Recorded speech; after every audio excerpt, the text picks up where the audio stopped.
Okay, let me share my screen. Okay. Uh, no, this one. So I hope my screen is visible. Yeah, It's visible. yeah. So the point here is that it is a complete graph, right? So in case it is a complete graph, even if you remove one node, the rest of the graph would still be complete because it is a fully connected case, right? Every node is connected to every other node. So even if you keep on removing that, you would still end up with a complete graph. Okay, so there's no Yeah. point in like there are so many loops that it doesn't even Huh. matter. You can't Yes. convert it to tree. So like okay, just think of this. This- Yeah, board. Mm, Let me share my entire screen. Okay.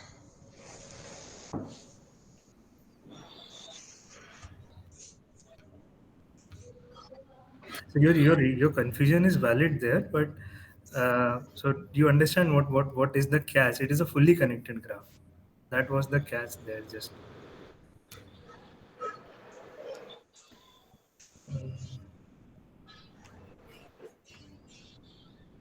how can you make? Okay. Yeah. Yeah. So essentially, what is happening is if let's say the graph is like this, a fully connected graph. So let's assume a pentagon, right? So if it were not fully connected, right? So just removing this node will make this a tree, right? Right. But if it is fully connected, right? Let's assume this part is connected and this all these are connected. So even if you remove this, then you will get a square with everything is connected. Mm, So right. there is no reduction in the constraints per se. Like even the nodes still there are fully connected.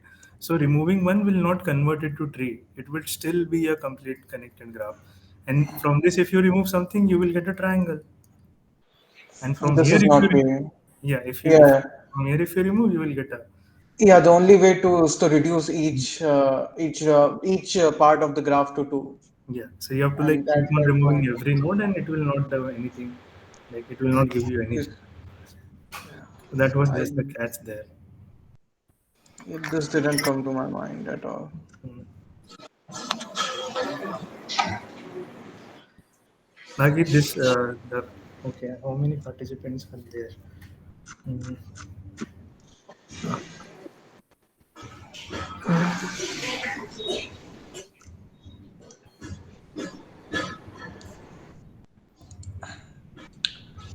Okay, yeah. So the first one was still like I hope you got the first one. Like Yeah, I got the first one right. this was discussed in class that all solutions appear at the same depth and n factorial due to the power n factorial for each possible assignment. The second one is if you decompose it into k independent subproblems, then it will be k times d to the power n because for every subproblem you have to do CSP independently and you will do that for k problem. So k into d to the power n. So it was there. And for the third one, all the cut set conditioning is already discussed, and these two are not true. Like selecting variable with fewest legal values remaining will not help. Instead, you have to take the yeah. Sorry, unlikely to increase. So sorry, it is unlikely to increase. So this B and C option is correct. A and D is not correct. A because if you take a complete fully connected graph, then removing a node from that would still result in a fully complete connected graph, and you will not lose anything from the graph structure. In fourth one, I'm not sure whether it was discussed in the class. So was fourth one discussed? Can anyone? It was discussed in the lecture, definitely. It was discussed in the lecture. I'm not aware of that. Yeah, I did not watch all the lectures of this week, so yeah. Okay, so which of the following constraint is true about arc consistency as a method to improve constraint search-based constraint satisfaction algorithms? So it helps in detecting early failures early by leveraging constraints involving unsigned variables. That is true. Arc consistency allows users to predict variables given the current assignment and detect failures early. This This was is right, not. right? Why is this false? Second one?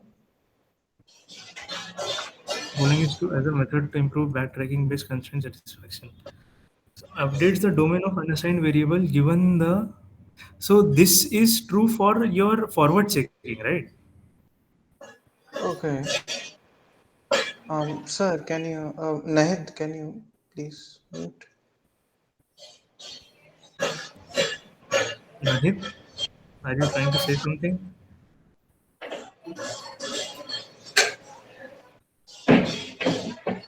I'm just muting him. Sorry. I'm requesting everyone who is not. Uh, Please keep yourself muted unless you have something to contribute to the conversation, right? And Yes, sir. You were saying like it only works in forward tracking, so option B. no, no. So our consistency updates the domains of unassigned variables given the current assignment and detects failure when all the modified domains are empty. So updates the domain of is true Yeah, about this is the definition of our consistency, no? Like this is what our consistency is. let me see. So here we have our consistency. And check. And do we have our consistency slides here? Our consistency. Simplest form of propagation makes each consistent. X to y is given only for every value of x. X there is some allowed value of y, right? So here it is saying that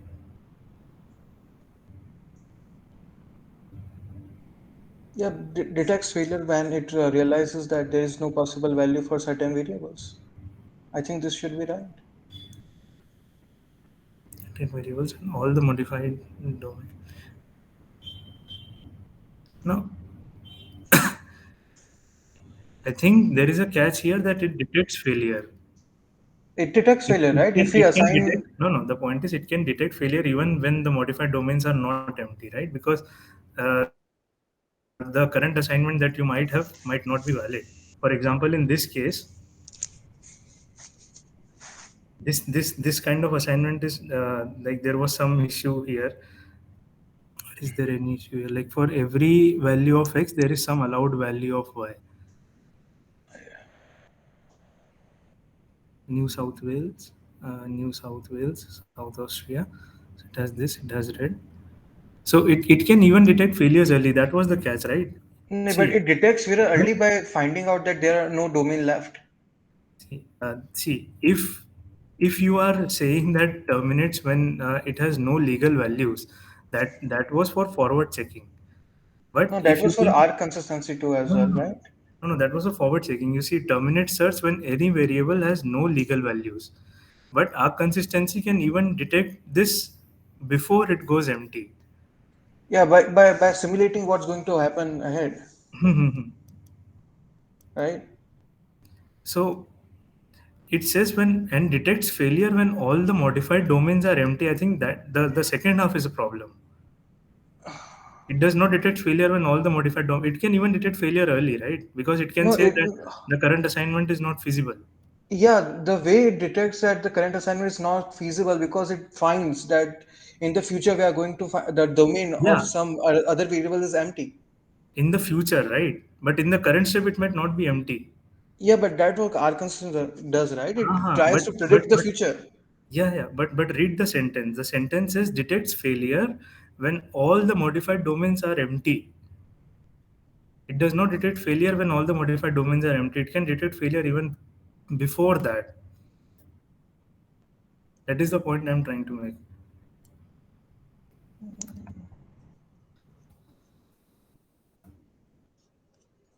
And I have the book. See. Yeah, so finally we were able to get the book of IBA officially. No, but I already uploaded it in the presentation. Yeah, it was in the there, but we like in the week section, it is now more convenient now.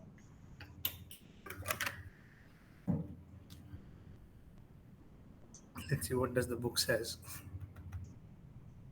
So, consistency, constant satisfaction problem.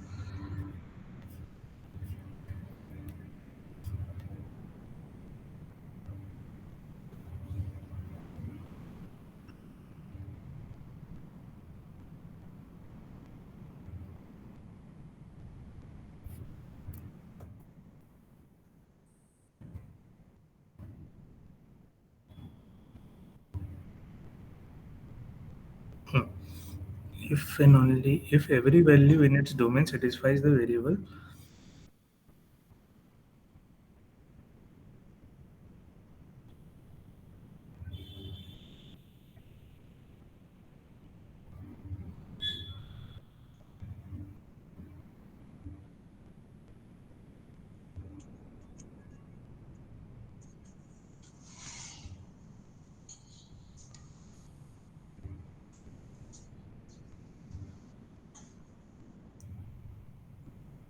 Okay, the most popular algorithm for consistency is yeah.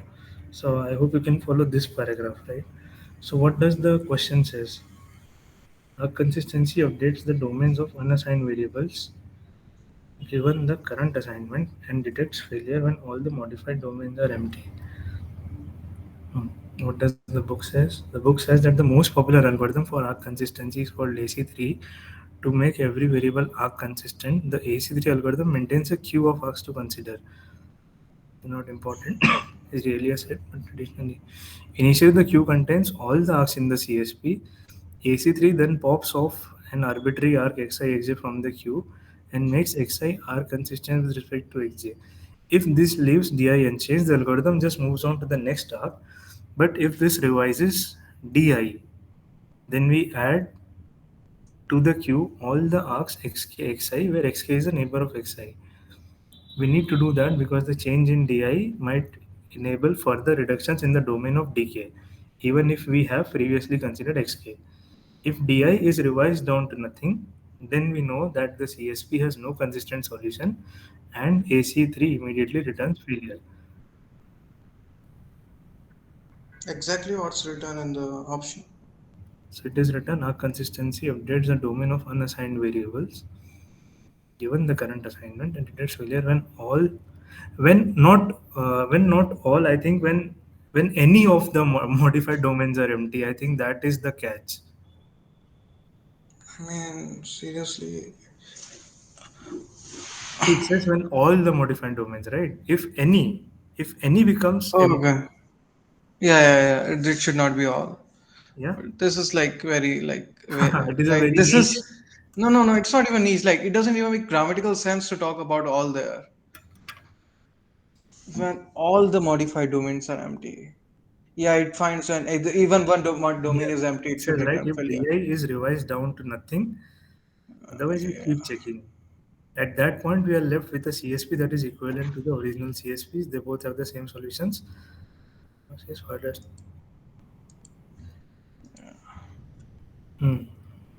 Yeah. Got it.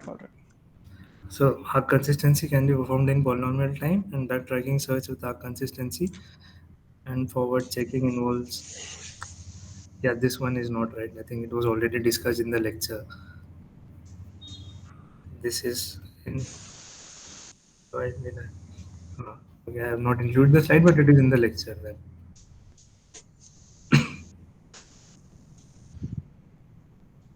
Anyways, so how many of you were able to solve the sixth question, sixth, seventh, and eighth?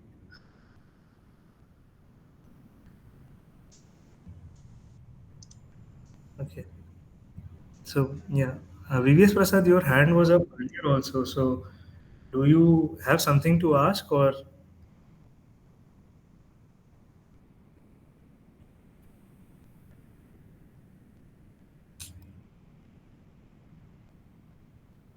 okay?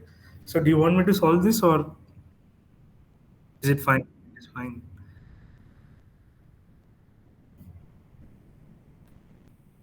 Anyways, I think I can just solve for those.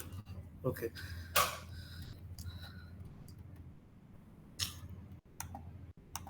This image is not image.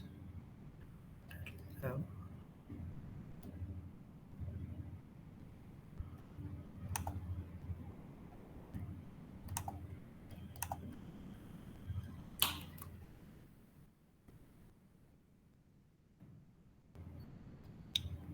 okay. Cool.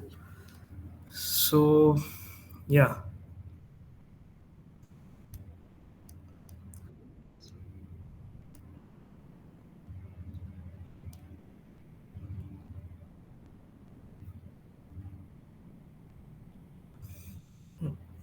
So here, so we will first note what are the conditions that you have to follow. So in the assignment, in the question, it was said that we will use the following CSP solving heuristics, which is the first we will select for selecting which node to assign, select the numerically smallest unassigned node, and for assigning value to the node, select the smallest possible value in the current domain as determined by the forward seeking algorithm.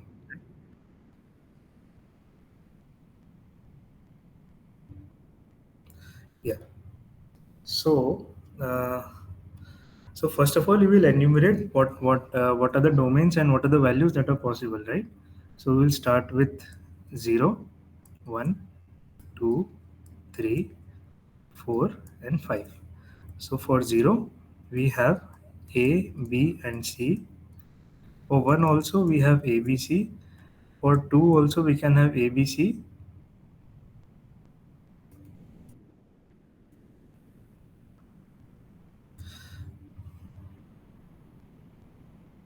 Where is this?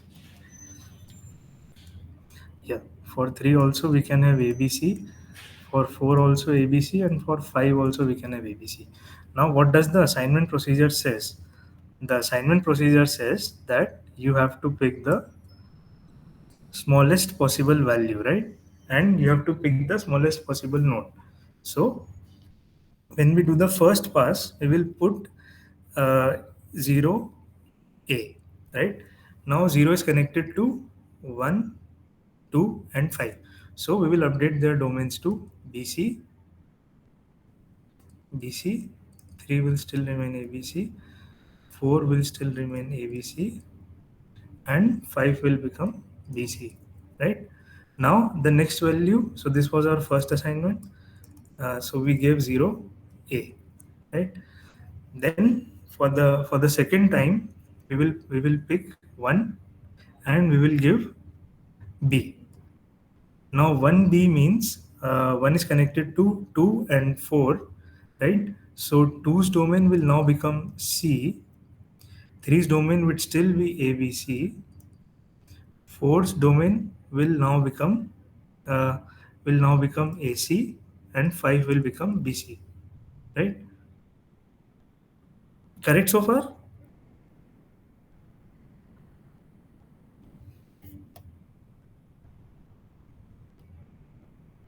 Am I audible? Like, at- You're audible, sir. okay, okay. So yeah, then what we will do? So 0, 1 we gave B, and 2. Now for 2 we have only C. So when we give C to 2, right? So there we will get A, B, C. Now 3, so for 3 its domain will now become AB,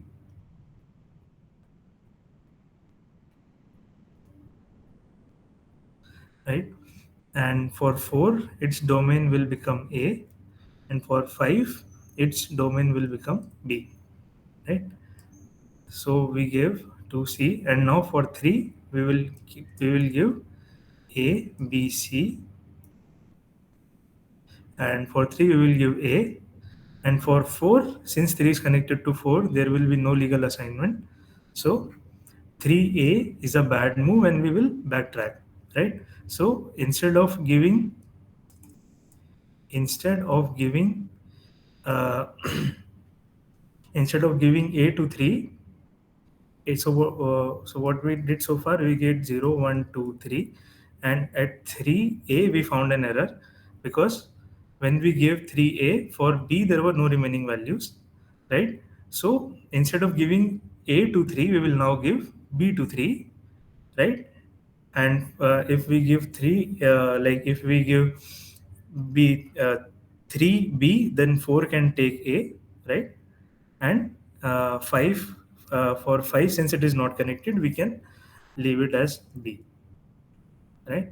So we gave 0A, 1B, 2C, 3A gave us conflict, so we are again reassigned 3B. Then we gave 4, now we will give 4A, and 4A, 4A, 3B, and 5 will take B. So this is the sequence that we will follow. So what was the assignment or reassignment thing? 0, 1, 2, 3, 3, 4, 5, and that is what we got here. 0, 1, 2, 3, 3, 4, 5.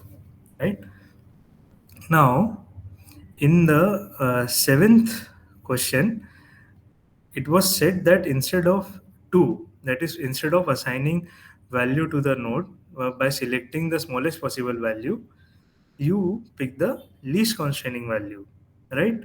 But your order of picking node is still select the numerically smallest node that you can assign. Okay. So here, what we can do now? I'll just copy this image.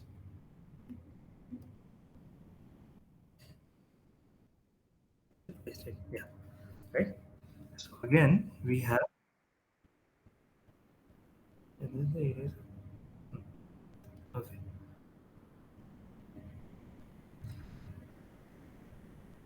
So now again, we have to use the same order, that is 0, 1, 2, 3, 4, and 5, right?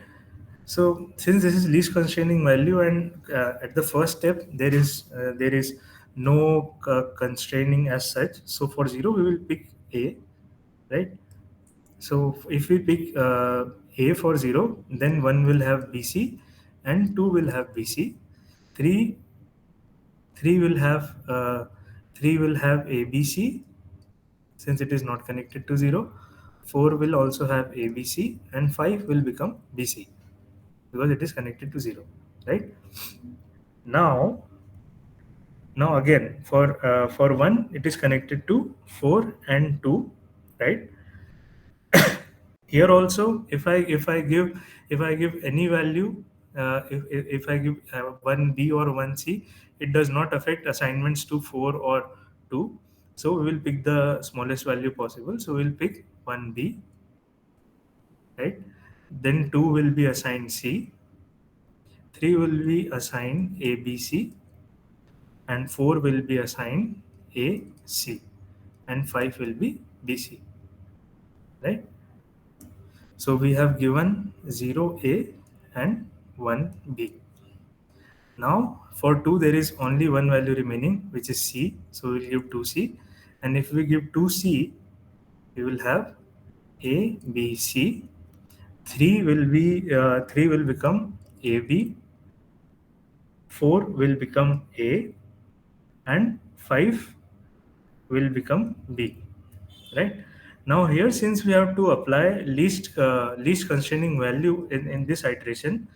See, if we give A, 4 will have no value, but if we give B, 4 can still take a value A, right? So according to the least constraining value heuristic, we will give B to 3, right? So it will become A, B, C, 3B, 4A, and 5B, right? So this is the final order of assignment that you will have. So we have we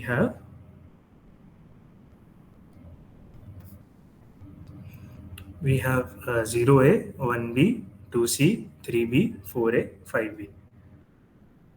0A, 1B, 2C, 3B, 4A, 5B. Right? Okay. Then it is asked, if in the above problem, if we add the follow unary constraints, right? That is, value of A becomes 0, value of 1 becomes B, value of 2 becomes C, and we enforce these constraints and then perform the arc consistency algorithm, right? So what will happen? Okay, let us see. Right? So if we do that, right, so we are given the value of 0 as A, 1 as B, 2 as C. So the value of 0 as A, the value of 0 as A, 1 as B, and 2 as C. So if we do that, then based on our consistency, what is the question that they have asked? then the modified domain of variable 3 is b, or it is a comma b. So let's see. If we give c and b here, right? So for 4, its modified domain will become a, and if we have a and c here, the modified domain of 3 will become b, right? And similarly for 5, it will be b, because a and both 5 neighbors a and 0 and 2 have a and c, so 5 will be given b. So the modified domain of 3 is now b, right? And using this modified domain, the search terminates without ever backtracking, because we have got a perfect assignment for all the values. For all the nodes, we have got a value that satisfies the constant satisfaction problem. Okay, now the last one. For the constraint graph, suppose we want to use cycle constraints to modify it into a tree-shaped constraint graph. So how many minimum nodes needs to be removed, right? So here, if I remove 2 and if I remove 5, then I'll be left with 0, 1, 4, and 3, and we get a simple tree structure out of this, right? So we need to remove minimum 2 nodes, that is 2 and 5. Either 2 and 5 or 2 and 4, whichever you remove, you will get a tree structure out of it. Okay, so I hope these problems were clear. And yeah, if you have any questions or anything, you can ask.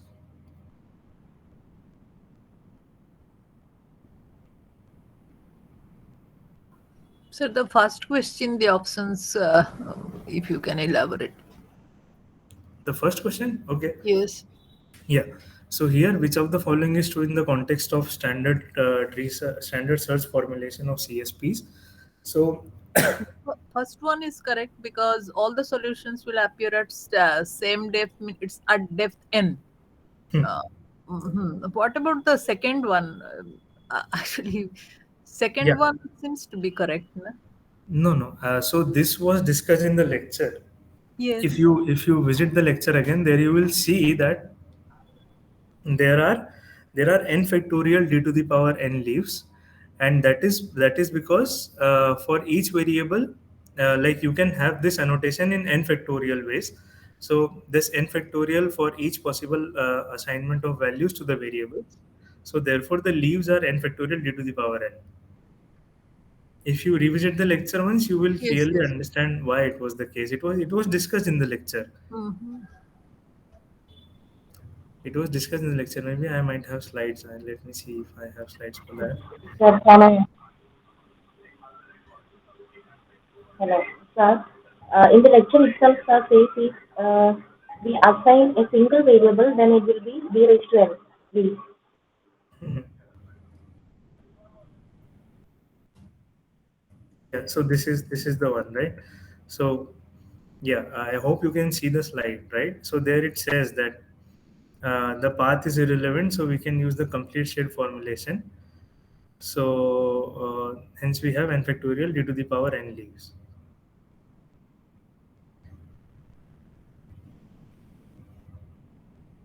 There is this NPTEL logo here, but yeah.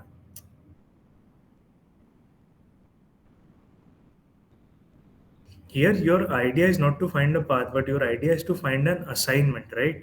So that assignment can happen in n factorial order, right? Like first, suppose you, yeah, so you will branch out one branch for giving assignment as assignment x1 first, whereas in the second branch you can give x2 first, in second branch you can give x3 first, right? Then for x1 again you will branch for giving value to x2, in x2 will branch giving value for x1. So you will have such n factorial paths, and for each of the path you will have d to the power n possible assignments. So that's why it is n factorial d to the power n factorial d to the power n.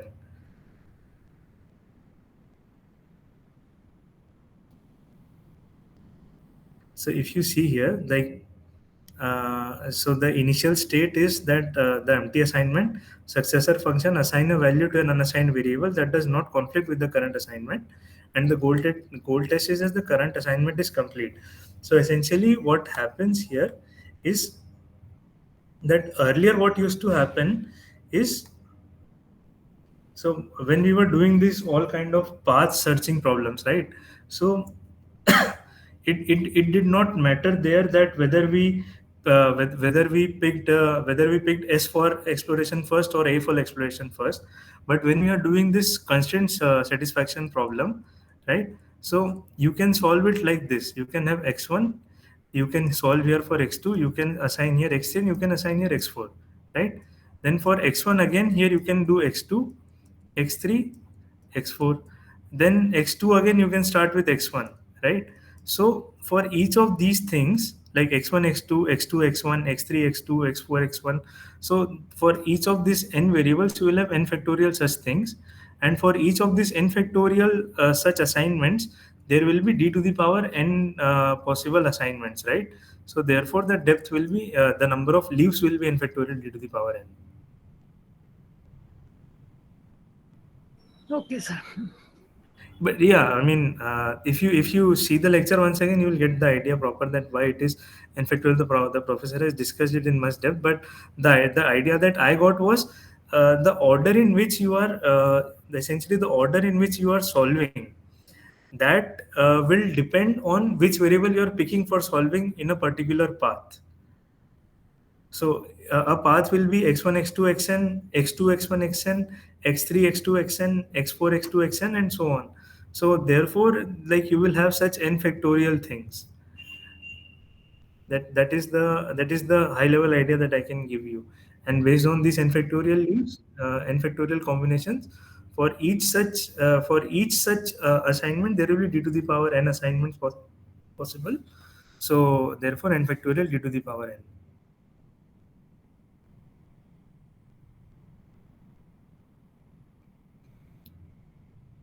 Any other question?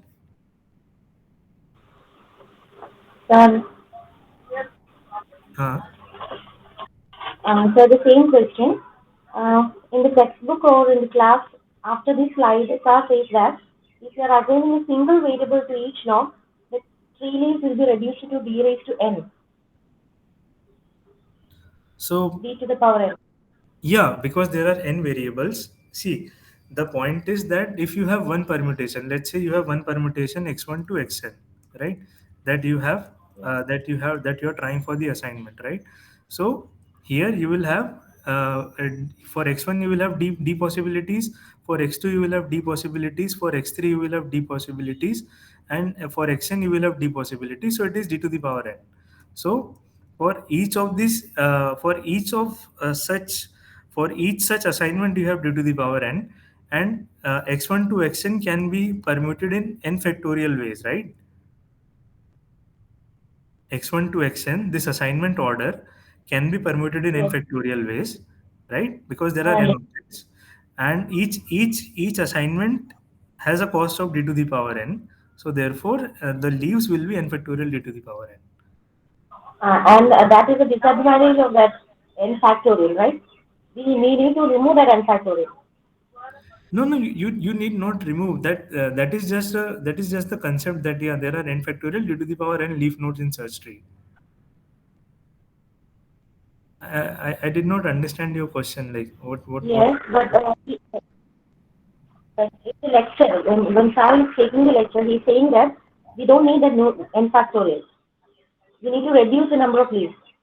That, Something like that. I don't understand that yeah, yeah, mention. yeah. So for Again, he is reducing that, saying that if you are yeah. assigning one variable, okay, if you are assigning one variable, then the leaf will be reduced to d raised to n. Then there is no need of n factorial. So my question is, in the second option, they are saying one possible assignment for each variable. So if it is correct, No, no, but the first part itself is wrong, right? There are not d to the power n leaves. There are n factorial d to the power n leaves in the search tree. again I'm getting confused. And I searched in the text also. There is one line says the same. No, you see, like in the slide itself, it is mentioned clearly. Like there are n factorial d to the power n leaves. That I understood. But after that, uh, uh, sir also says something. which I don't understand. In that, there he says we need, we should assign a single variable to each node in the tree, and now the leaves become b raised to n. He in his lecture he says that like that. Hmm.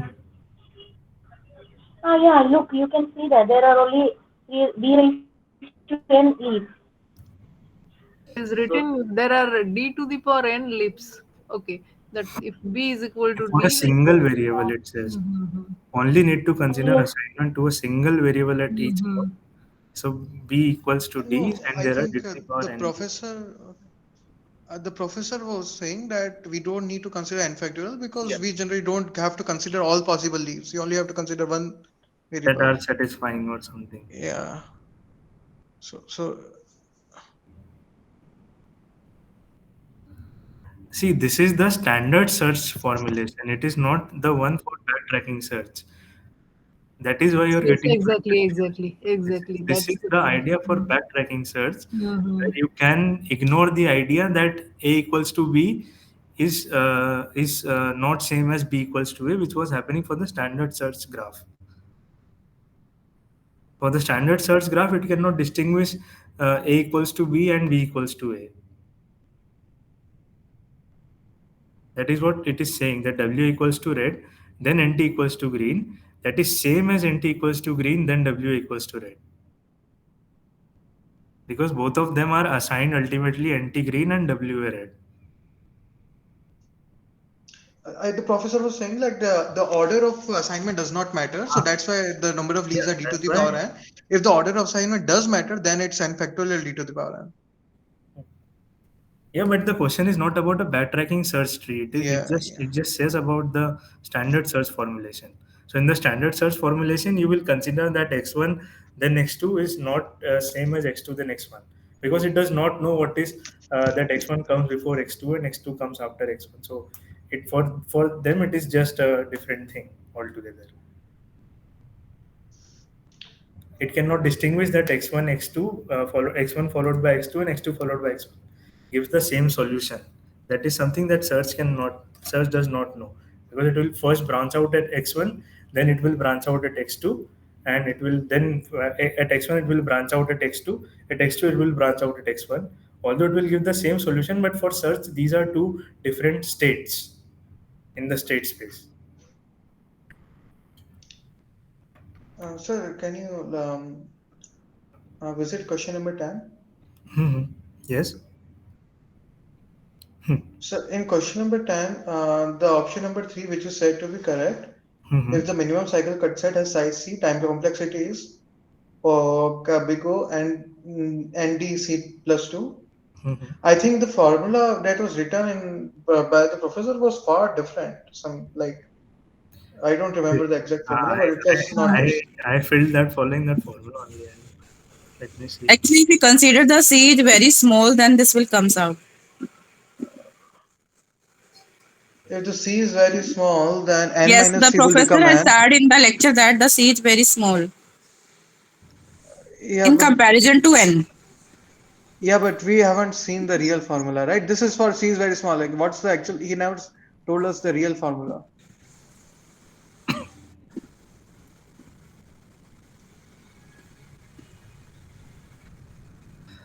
See, I did the reverse thing. Like, I think what I would say is I did the option elimination method. And then if the minimum cycle cut set has size C, right, then the time complexity is order n into d to the power C plus 2, right? If the minimum cycle cut set has size C, so it is n times d to the power C plus 2. So what is the confusion here, that how is this possible? No, the professor said like the lecture, the slide you just opened, the formula was written for this thing. Um, yeah, this slide. Actually, this is not the complete one. There was some discussion after that also. Let me see whether it is there in the book or not. It may be in the book, but it was not in the lecture. The lecture ended here itself. Now let's see if there is something.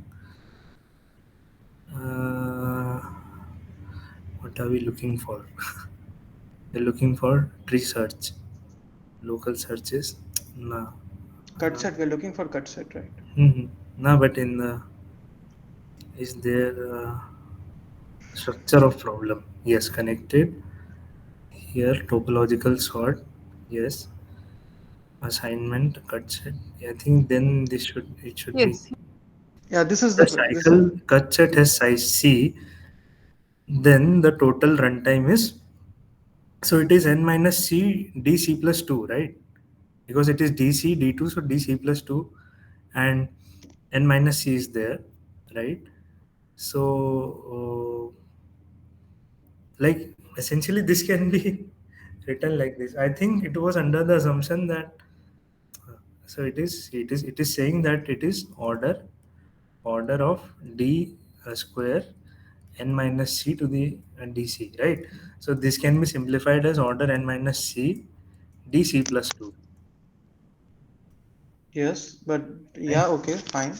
Right, and if like c is very very less than n, or c is simply less than n, right, then it is order n d c plus 2.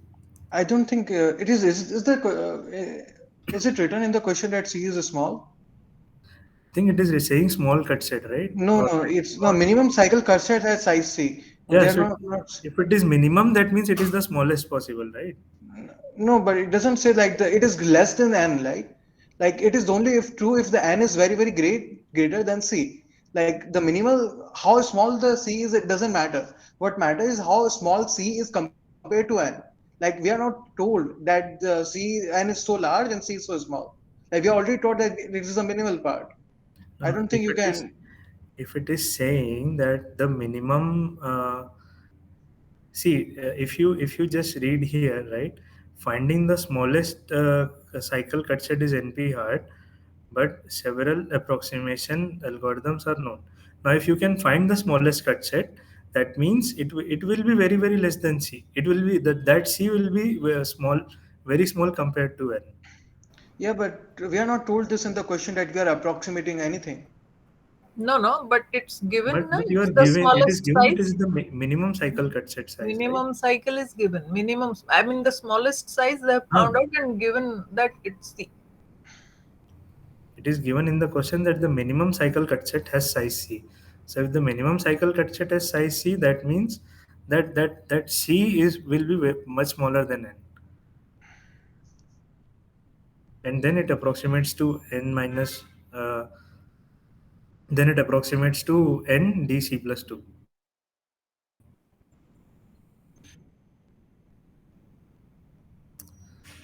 Is there another question, sir? The first option, actually, what will be the worst case time complexity in case the heuristics are used and all? I think this was also discussed in the in the class, like, and it might be present in the book also. Let me see. Mm, No, not this one, sir. The first one, I mean, the first option for the question number 10. I'm using asking the that minimum actually remaining what will, values. yes. Using the minimum remaining value heuristic and the least constraining value heuristic reduces the. Actually, actually, what will be the worst case time complexity in case these two heuristics are used? It can it can still be n raised to the power d, because it might so happen that even if you reduce, like even if you apply this minimum remaining value and least constraining heuristic, the values and the assignment might so happen that these heuristics are always tying. So it will be d to the power n. Yeah, it will be d to the power n. Yes, yes, right, correct. So in the worst case, that you will always end up to resolve, like you will always end up taking the default value and the Hmm. default node, Yes, yes. and these heuristics are just not Sir, useful. in question number 3, why the second option is not? Sorry, third option. Using R consistently to detect So it is saying failure early. Question unlikely. number third and the third option So the question is saying unlikely to increase, not likely to increase. means meaning. So it is saying that if you apply this method, then it will not increase the speed. The question is saying unlikely to increase the speed. If it says likely to increase, then this is Is- correct. And then Okay, okay, sir. our option is also correct, right? Yes, yes, yes, But this sir. is minimum remaining value heuristic.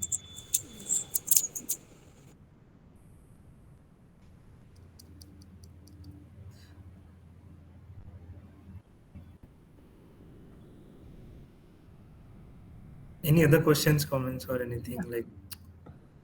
Yeah.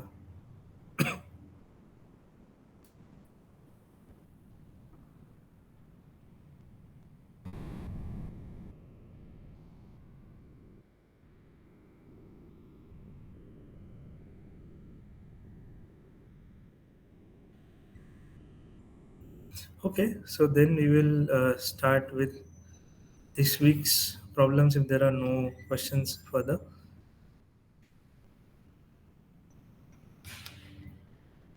So, how many of you are Hello, from sir. What about the fourth question? fourth question? Okay, let me see. Yeah, this one. So, in which of the following settings is hill climbing using minimum conflict heuristic likely to struggle the most, right? So, so main conflict is surprisingly effective. Solves even a million. At least speaking in queens also.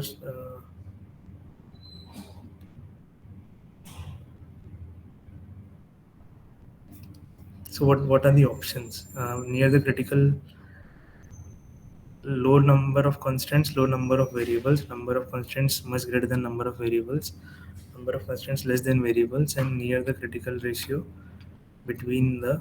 So is I think if you see in the book there might be something regarding this. Yeah, the in It choosing is a. given in one of the slides. Critical ratio.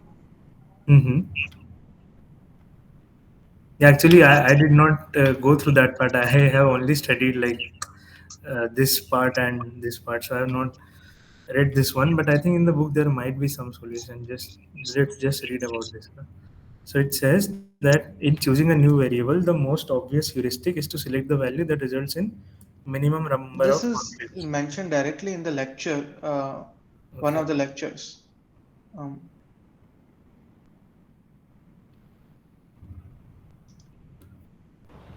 Yes, sir. There is one graph in which there is maximum CPU time, and near that graph, like it peaks suddenly and then becomes Yeah, normal. actually, I did not cover the entire thing. I just studied till this part, like because yeah. The graph says it fails near the least range of critical ratio, something like. Okay. Yeah, I think it must be covered in the lecture because this is a very straightforward thing. But in the book, I can't see anything related to that in the book. Is there something in the book? Hmm. Yeah, it says main conflicts. The main conflict, the conflict, the number of.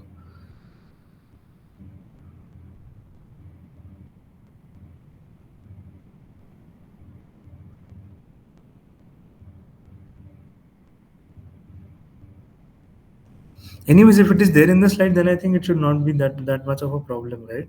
If it is covered in the lecture. Sir, is that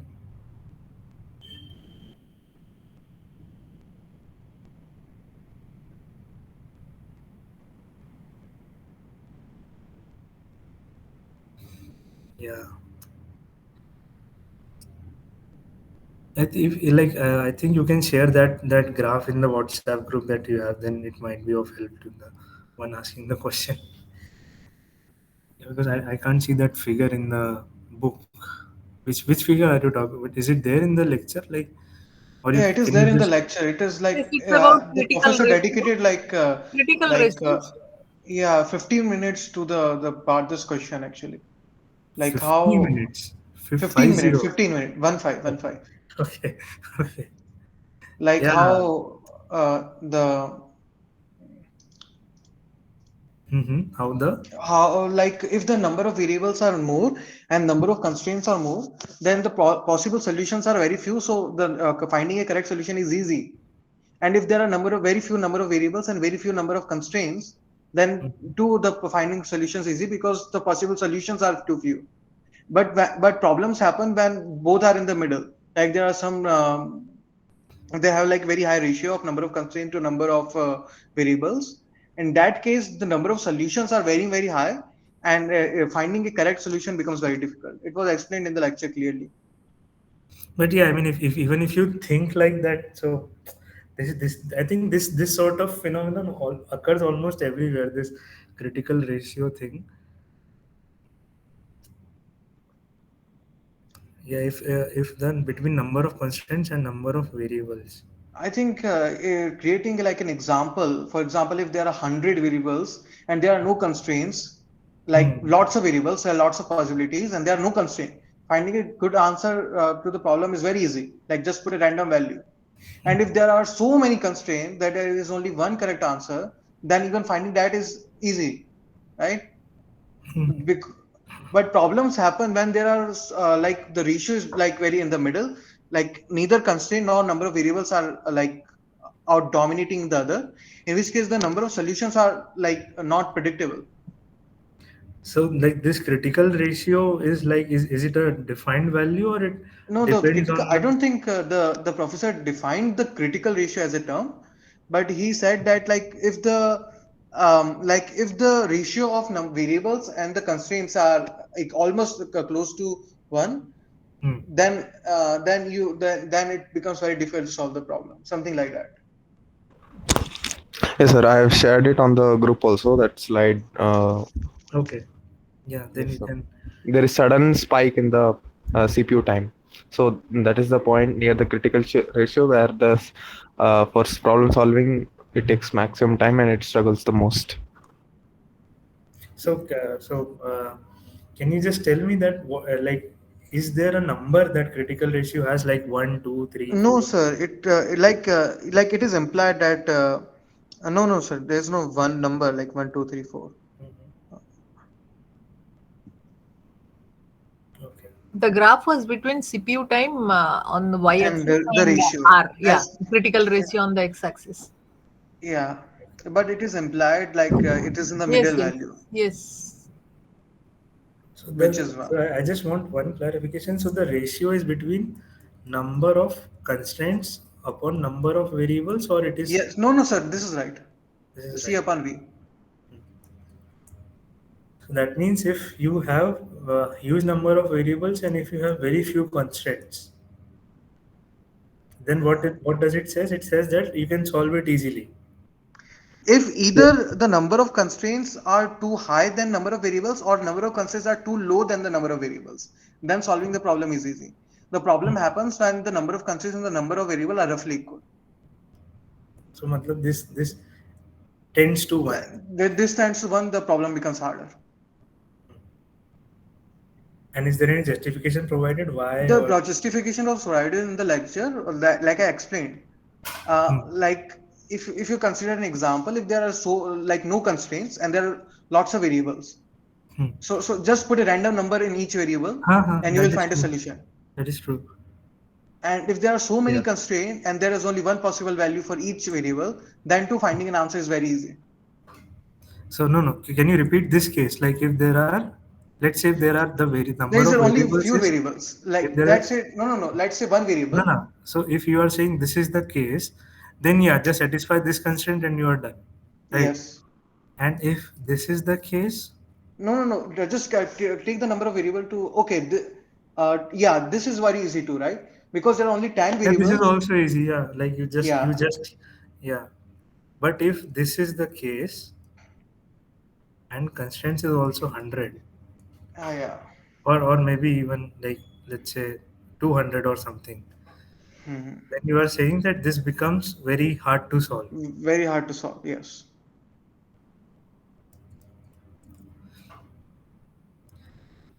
It kind of seems trivial, but yeah, I mean, I don't know whether it can be proven or not. Yeah, empirical results can be made. So yeah, if you plot this critical ratio with CPU time, yeah, then I can assume it goes like this. No, sir, and it drops off at the later end. And then later, yeah, because Yeah, so at this point you are saying that this is the critical ratio.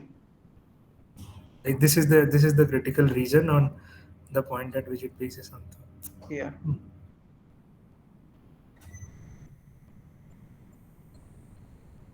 Okay. Okay. Cool. Any other question? So not from this. I have some problems in the week 7. You Sir, already. in Okay. 8 and 10, sir, I have no problem. 8 and 10. 8 and 10. So 8 one was already discussed. Let me see. Okay, I joined late then. That's Sure, sure. It's fine. I can just pull up. Yeah. So this was which was the 8 one? 8 one is, if we give, yeah, this was the 8 one.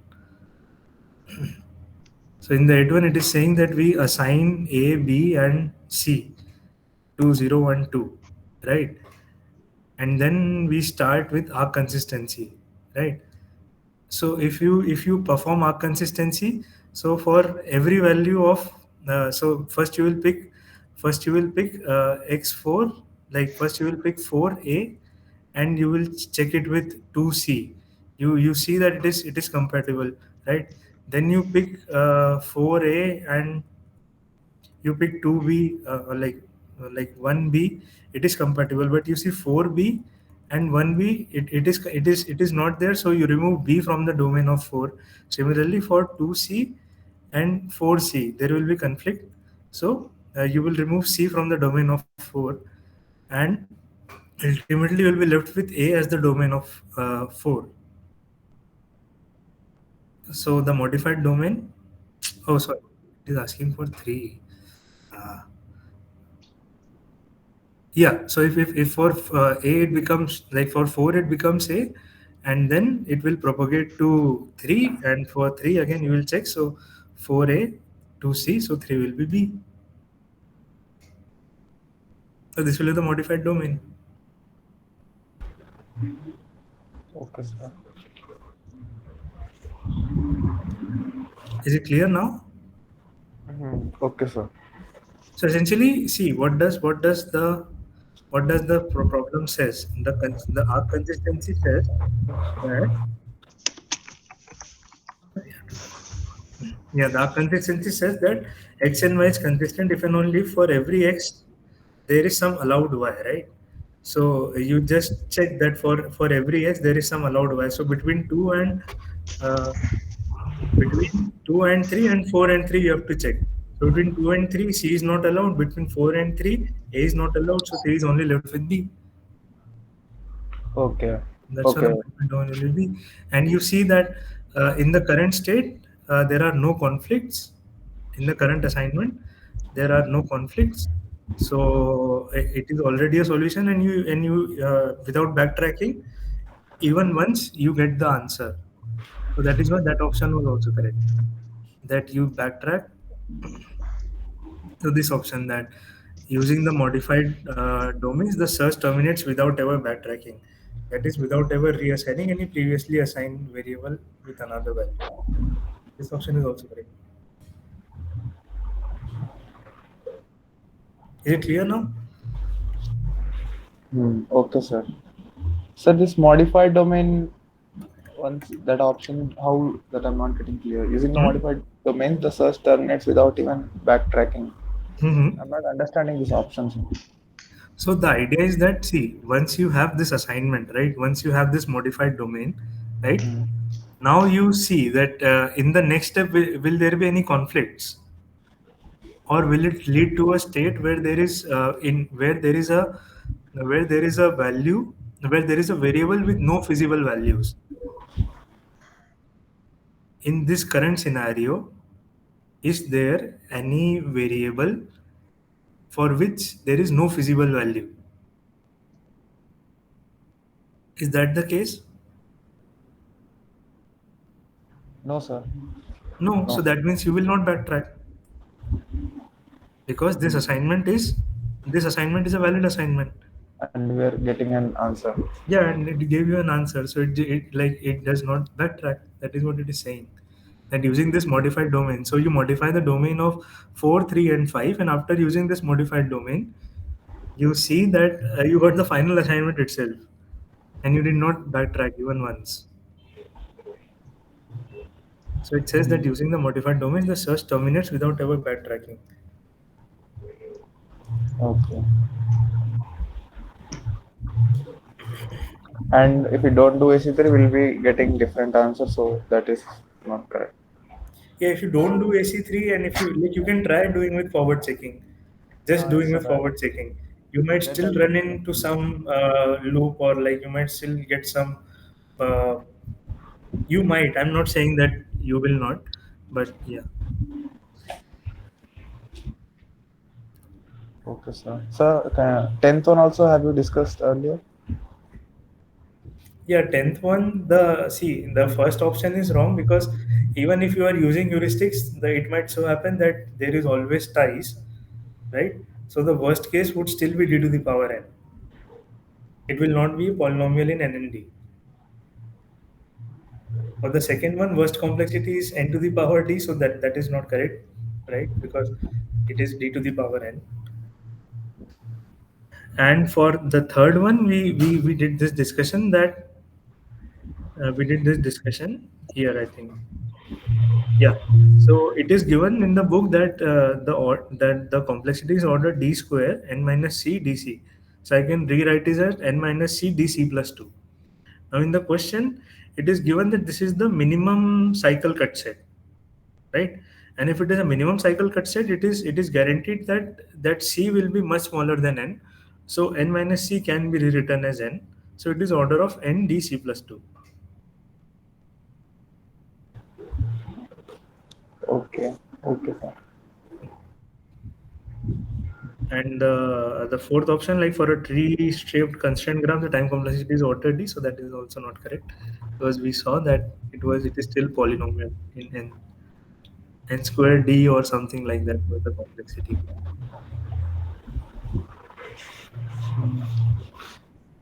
Okay, sir. I think you will find it somewhere here. If it is Yes, sir. It was D square, I think, somewhere. Yes, it's n d square. n It's cube d d square. square or something like that, and then it said that you can bring down d square to d or something using some heuristic. It was mentioned in the lecture. I don't think I have the slide for that, but yeah. So the worst time complexity possible is n factorial into d to the power n. The worst complexity possible is d to the power n, right? And factorial d to the power n for unstructured standard search, right? It is for the standard search formulation, but if you do backtracking, then it has like d to the power n leaves. So Okay, sir. for arc consistency, it is I think n square n cube d to the power d square, like n cube d to the power n or something. Uh, Yes, sir. yeah, it is something like that. So it says if the constraint graph has no loops, the CSP can be solved in order n d square. Yeah, compared to the general CSPs where the worst case time is order of d to the power n.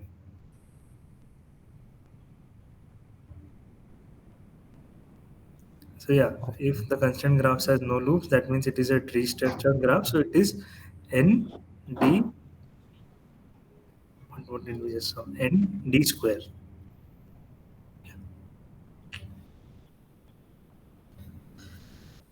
So the lecture recording, does it have audio, sir? I mean, last session I was seeing that like there was Yeah, yeah, no. yeah. I It think did not have the audio. multiple accounts, I think, logged in. That's why. Yeah, actually, there was some issue with my network at that time. Like, I was not in university. I was at my home, and I was facing really terrible network problems. So, I think there was some issue in my device, either of signal drop or something. Okay, no problem. Yeah, but this time I am recording. Hopefully, there will not be such issues.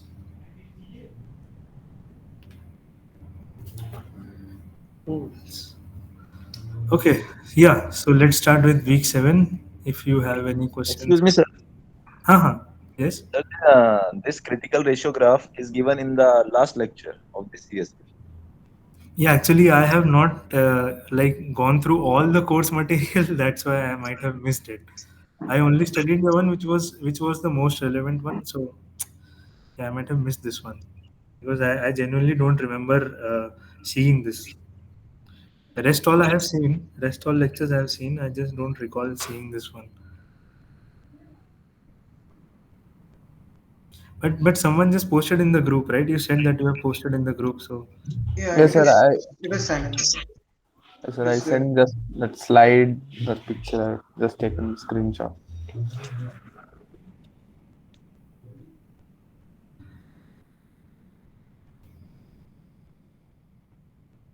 okay. So yeah, let's begin with week 7. So any questions there or any problems, whatever, and then we can So start with many problems. many many. Okay, let's see one by one if I can solve any one of them. Okay, yeah. Yeah. So you can just tell like, So can you like pick slides? let's see. You have to be very. Okay, I'm not sure whether I have all of them, but I hope I do. Yes, so like professor is picking up slide from somewhere else too, right? Yeah, Like yeah, yeah, yeah. but so can you like share it in the group somewhere, like so we can just very Uh, good for revisions and something. Even these are like slides you are taking, trying to take a screenshot and stuff. Like somewhere we can find Can this original be slides. provided? These slides in the PDF form, if this can be provided, then it will be good. that you can ask to the like NPTEL TA, right? So they are not, Wait, they wait. don't respond. So That you in can the ask them like, because what I do is like I try to keep the ones that I think might be important or like might be discussed or might be needed for solving the questions that are there for the week. So this Sir, slide only the has been those complete. transcripts are available, sir. Like full, like even those that transcripts audio. are terrible. Those transcripts are terrible, man. Like you can't read from those. Yes, sir. That's too lengthy, sir. Around 150, 200 MB. No, We no, have no, to just no. keep Not even scrolling. talking about the length. Like No, the no, sir. quality It's is very terrible. difficult to read from the transcripts. This is not possible. It's not like the words written in the transcript are just not what the professor speaks. Mm. Like they are just inaccurate. Oh, this S- one was lecture for 50. Which one was this? so AI one, logic one, right? What was? Okay, sir. So one problem was that one so professor said somewhere in the lecture that S implies not Huh? as implies not as Huh? is satisfiable. I think it should be obviously unsatisfiable because S, if S is true, then not S is of course false. So it's, and if S is false, then not S is true, right? So See, it's what does satisfiability means? That in some world, right? In some world, if it is true, yeah. that means it is satisfiable. So sir, Okay. can you like show the S implies not S Ah, slide? okay. So the question is that S implies not S, right? So what is Yes. the CNF form for that? Not S or not S. That means not of S. So I don't understand, sir. Like implies means like if I know like if Raj is 5 foot tall, hmm, it implies that Raj is not 5 foot tall. Is of course false, right? This statement is of course false. If I say the color of my table is black, implies that the color of my table is not black. Like this implication is obviously wrong, sir.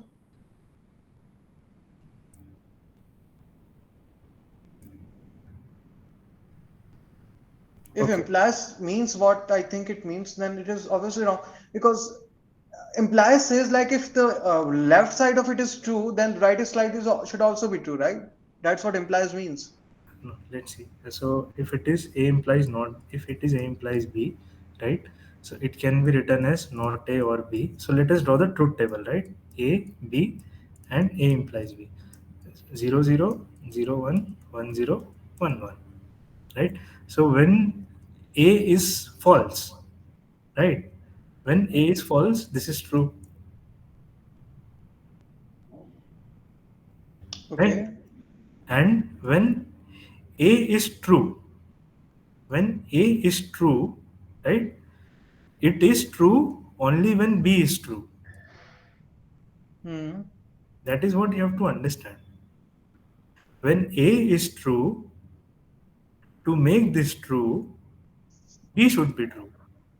If A itself is false, that means that implication that the left hand side itself is false, so it does not matter whether this is true or false. Okay. If this is true, that means what you're trying to imply is true, then this part should be true. Hmm. If the left side is false, then it If doesn't the even left matter side is what. false, then the statement is inherently true, whatever we Okay. be. If left side is false, then there is no point of implication and it is true by default. Hmm. But if left side is true, that means you have to keep, so think of it like a promise. Think of it like a promise, right? You made a promise, right? See, if you did not make a promise, then there is no sense of whether you fulfilled it or not. But if you made a promise, then you have to make sure that you do fulfill it. Okay, that makes sense. That is That what makes A sense. implies B means. That is essentially what A implies B means. So you simplify it to not A or B, right? And it simplifies to not S. So it is satisfiable when S is false.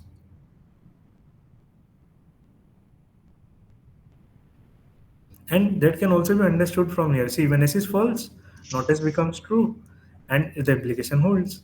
Because you are saying that S is Yeah. false. And what it is implying that that is false. That means it is true. Yes, sir. Okay, that I understand now. So can you like go to mom heuristic? Mom heuristic. Okay. I think I have the slide for that. Let's see. Uh, do I not have it? Yeah, yeah. Okay. Most occurrences in the clauses of minimal length. Okay. Sir, can you give an example because the statement is not very clear to me. So this was for DPLL, right? And you want a heuristic. So you want most occurrences. So the idea is to identify a most constraint variable. And Mom's heuristic says that you pick the one which occurs in the which occurs most in the clauses of minimum length. So the idea there might be that if you make if you just make one of the variables true, if you set one of those variables true in the small length clauses, then Yeah, you like but yeah. small what? Like smaller than what? Like if So say like they are minimum length can be like minimum length can depend on the or depend on the problem that you have. If you have like minimum length of two, right? Then you will just that like okay. So essentially, what it means is minimum length just means that if you have like A, B, C, and if you have not A, B, C, D, E, and if you have A, B, and if you have so it just goes on. So the minimum length clauses will be two. That will depend on what configuration of what is the okay. configuration of your CNF.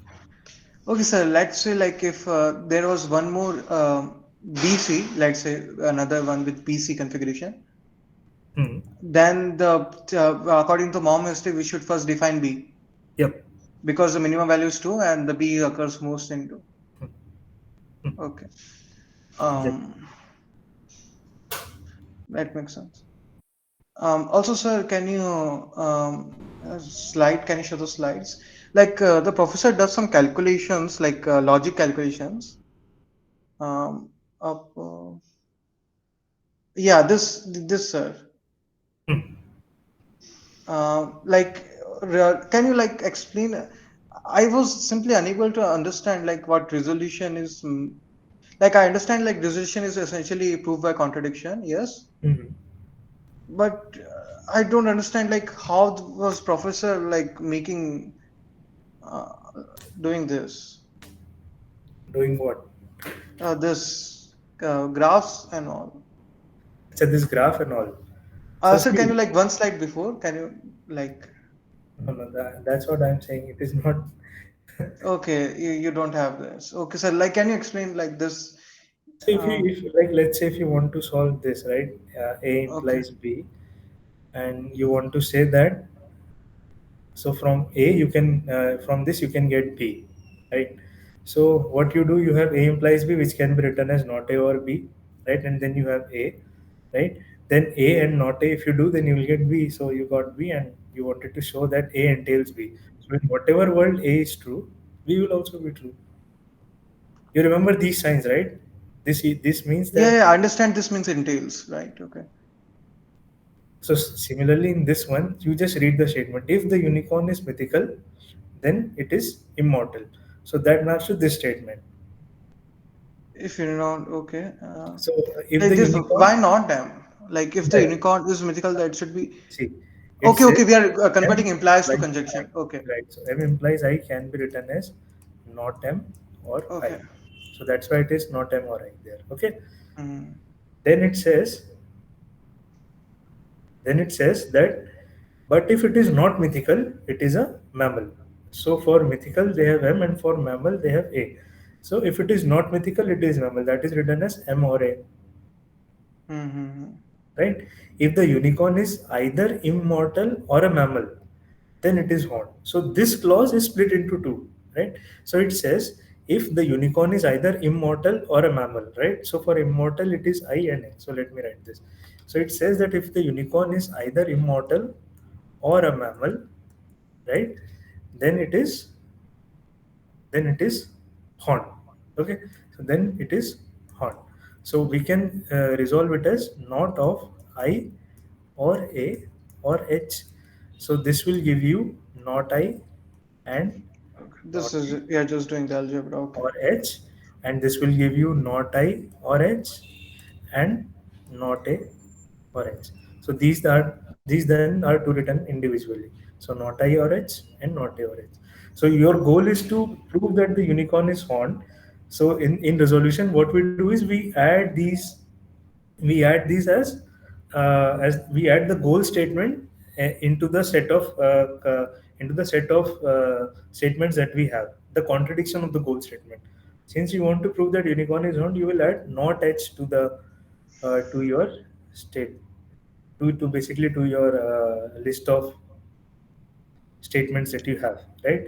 So using not a or h and not h, you will get not a, and using not h and not I or h, this will be resolved to not I. Then M or A, and this not A from here, this will be resolved to M, and not I and not M or I will be resolved to not M. And finally, M or not M, this both will resolve to Empty set, and empty that set. means If false. you get an empty set, that means it is a contradiction, and not H Mm. becomes contradiction. Okay, sir. Not H becomes contradiction, which means its original statement was true, which means the unicorn is gone. Okay, sir. Um. It's Um. any resolution. Sir, one more thing. Can you like go to G set and box set? Okay. Yeah, yeah. This. Each- Sir, one thing which like the professor did not talk about are the properties like the satisfiability, complete, and soundness, like of these box set and G set. Like he talks about it on the all the algorithms, but he does not talk about it here. Hmm. So what was the problem here? So like are we like restarting uh, random restarting in this algorithm, right? So yeah, so we can say like they're asymptomatically complete, right? So but what about that?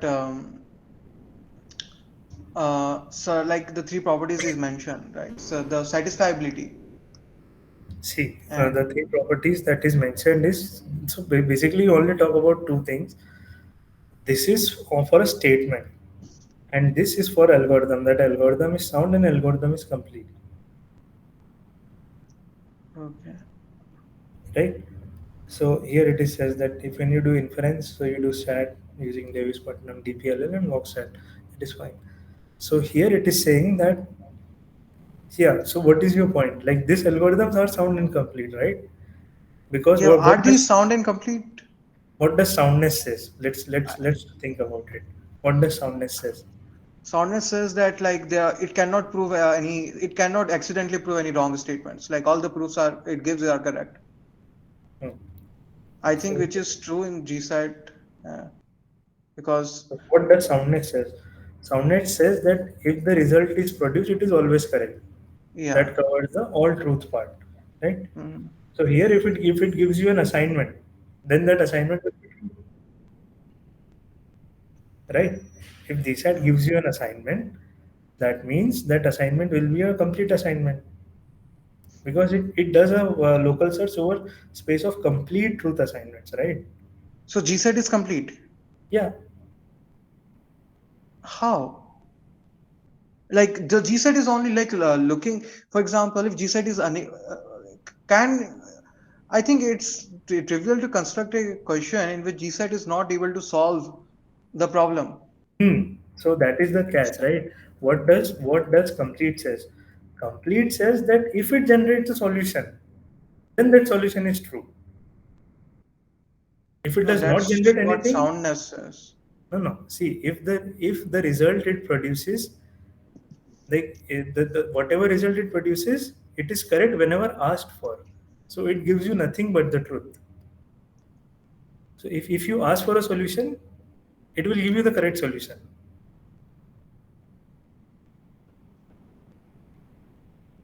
That is a very, I would say, thin line between sound and complete. So that's why I've written these statements. An algorithm is sound if the result it produces is always correct, and an algorithm is complete if the result it produces is correct whenever we ask for a result. That So is a very, GSAT is complete and sound. so whenever it is complete at sound, it means that when you ask it to produce a result, that result is always correct. So GSAT is complete and sound. I think it should be. Otherwise, people will not use it. I This think is complete and soundness are like a very difficult thing for any algorithm this to. is a I would say this is a very well known algorithm, right? I If think it sir, is that's not what the definition of complete that professor used. The definition of complete that professor used was that it gives a solution whether correct or not. and if it is not correct, then no, then it is not the truth, right? It gives nothing but the truth. Yeah, That means like if there is all a the solution, truth. it will return the correct solution.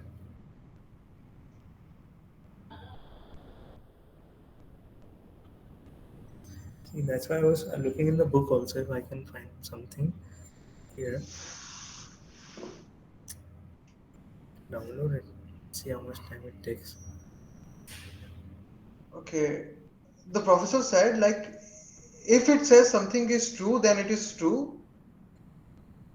Like he gave an example of an algorithm which always says true, true, true, true for every problem, Hmm. and that is a complete algorithm because for everything it says true, it is true. Something I don't But if it is false, right? But like. if Then the algorithm is saying incorrect stuff, right? yeah, then it is not complete, right? Because it says nothing but the truth. You have to understand this difference. If it says nothing but the truth, or if it gives you incorrect solution sometimes, that means that algorithm is not complete, right? Because it is not telling you the truth.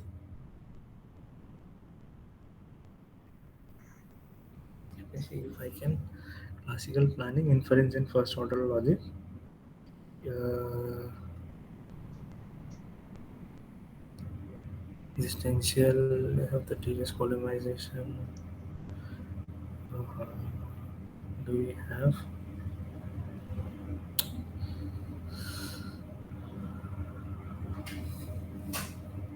See, I was also very confused when I studied this during my during my master's course. Like I took AI, so yeah. But when my professor said these two lines, it made things very clear. Like It is sound if the result it produces is always correct, and it is complete when that the condition for completeness is that whenever it produces a result, the result is correct. Like, That is what's the what. difference? I don't understand. Like, if this is what's the difference between the sound and completeness? Sir, can a problem be complete? I mean, sound but not complete?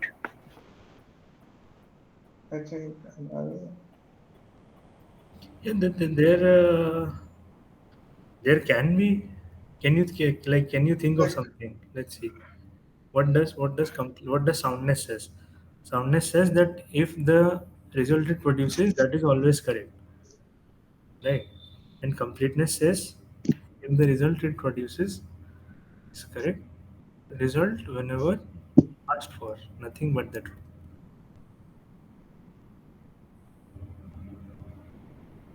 Yeah, soundness can be a subset of complete. I mean, it's or no, because professor gave an example of an algorithm which is sound but not complete and complete but not sound.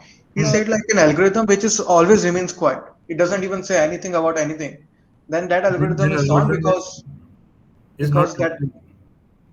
Sir, yeah. it is written whenever asked for. I think that is the difference. Hmm. Incomplete, it's written whenever asked for.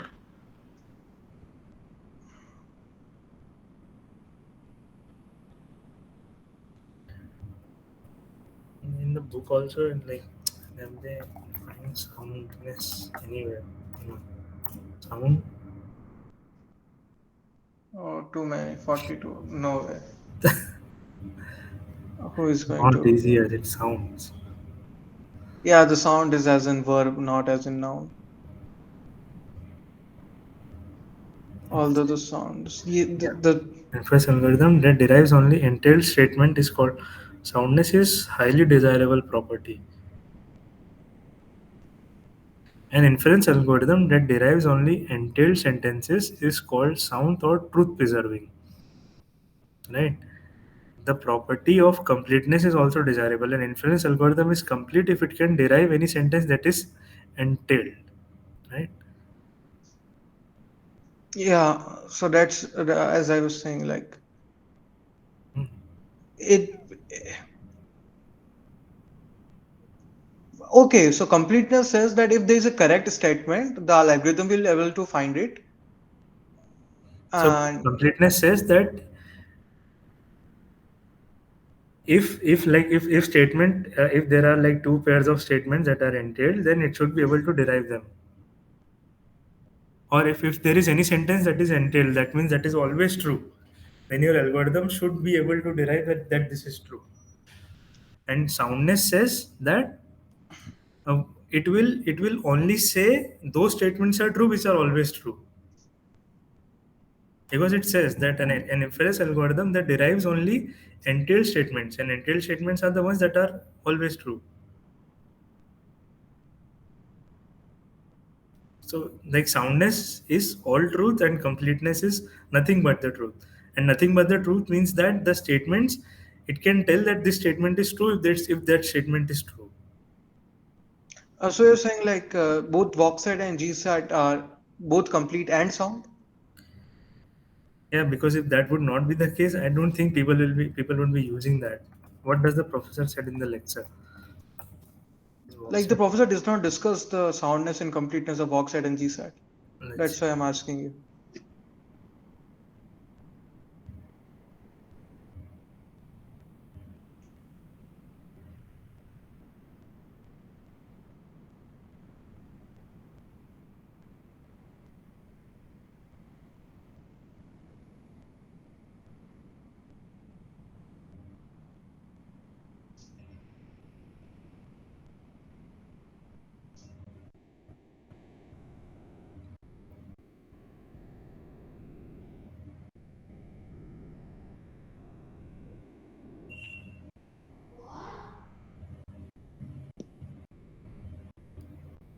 So the book says that Voxset is most useful when we expect a solution to exist.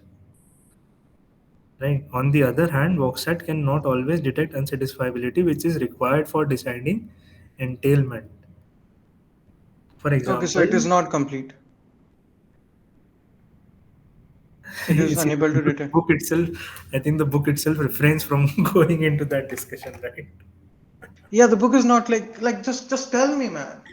Why?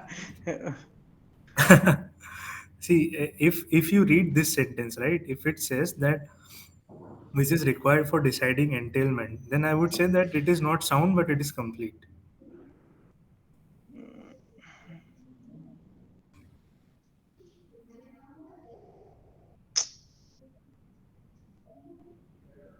Yeah, the book is toying with me. It is not. It is. I would say it is moving away from that thing. Like, no, don't ask these complicated questions. Yeah.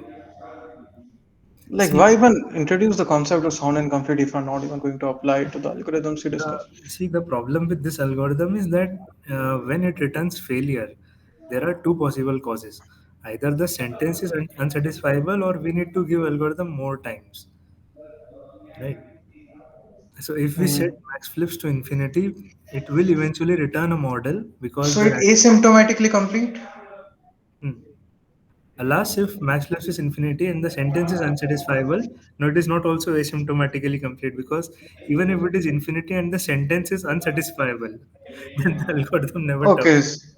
Okay, so it not like why not? If we record every time it like walks over, eventually the algorithm is going to cover all the domains, right? All possible values of yes and no for all possible variables. Then we can say that the algorithm exhausted the search space and it did not find any solution. That But means, if your depth is infinite, then but we are also assuming infinite time, right? Mhm. So if infinite time, so it so doesn't that matter if you depth is can infinite. solve the halting Turing machine problem if you can decide this. Like that's why we said like the local search with random restart is asymptomatically complete, right? Like what if the space is infinite? Like that's why we are saying that it is like if the time is infinite, then it can search the infinite space and it can find a solution. That's why it's asymptomatically complete, right? Local search. Like if you're going to argue that it cannot solve infinite space, then local search is also not asymptomatically complete.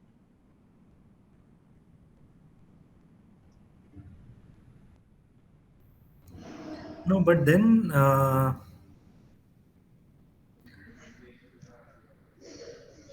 in local search, yeah, if there is no solution, then it will terminate. But then why will this algorithm not terminate? Let's see. If max flips is infinity and the sentence is unsatisfiable, right? So clauses are set of clauses in propositional logic. P is the probability to do a random walk, typically around zero point 0.5. Max flips is the number of flips allowed before giving up, so that you are setting to infinity. Model a random assignment of true or false in the symbols in the clauses. For I equals to 1 to max flips, do if the model satisfies clauses, then return model. Clause a randomly selected clause from clauses that is false in the model. With probability p, flip the value, else flip whichever symbol in clause maximizes the number of satisfied clause. And if you set this to infinity, and but see, the here what you are doing, here you are so the problem is that if the clause is unsatisfiable, right, then that unsatisfiable thing here, it will never run to zero. There will always be some clause that is unsatisfiable, and if you set this to infinity, you will never make this statement true, right? If model satisfies clauses, then return model. This statement will never be true because it is unsatisfiable. And even if you set this to infinity, Yeah, but eventually we're going to exhaust the search space, no?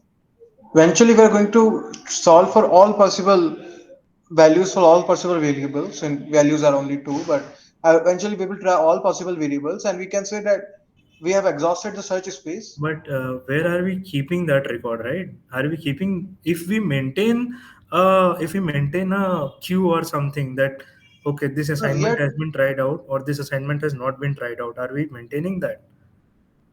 we are not remembering what we tried. If we remember that, then your argument is true. But I don't see anywhere Do that we we are remember it remembering in that. local search? So in You don't local even. search we had this taboo thing, right? Taboo and that. No, no, like even without table, local search was complete, right? See, local search was incomplete when depth was infinite. If you search No, no, DSL, asymptomatic. I'm talking about like local search was asymptomatically complete with random restart and random walk. Always. Like it doesn't even matter the search space, how big the search space are. We are talking about like local search was complete, asymptomatically complete. local search was And this is like the local search variation on constraint satisfaction problem. Then this should be complete as well, right? let us go to the Asymptomatically local complete. search. Let us go to the local search.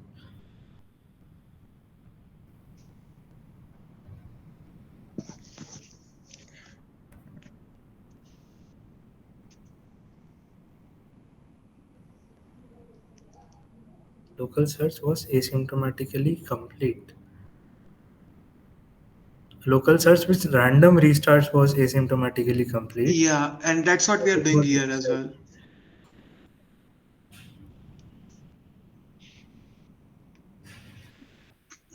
Uh, We are doing random restart here as well, right? we After are doing saying the random restarts. so Yeah, we so are this doing. should be also asymptomatically complete.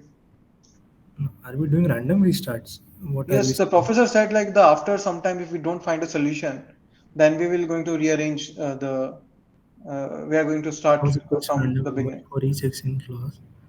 Put everything inside of a restart loop. Parameters be max flips and max runs.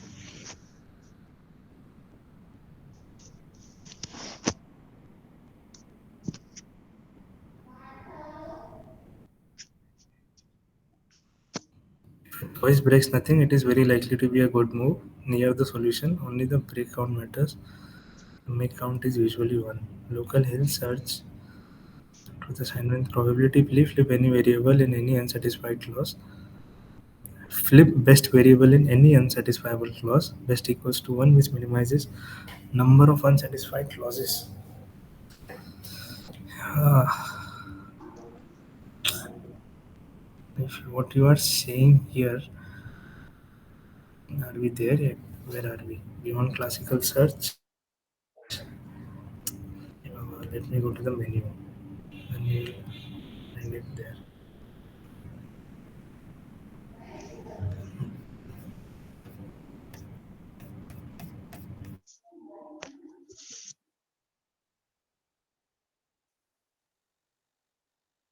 Beyond classical search, page number 120. So here we saw hill climbing search with random restarts. Random restart hill climbing adopts well. Even for the approach can find a solution in under a minute. The success of hill climbing depends very much. If there are very, on the other hand, many real problems have a landscape. NP hard problem. Really have exponential. Find this reasonably. Yeah, here I remember the professor said that it is asymptotically complete.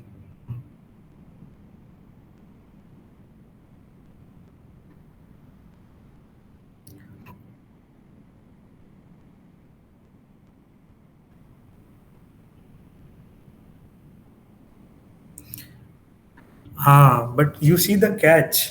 Okay, you see the catch.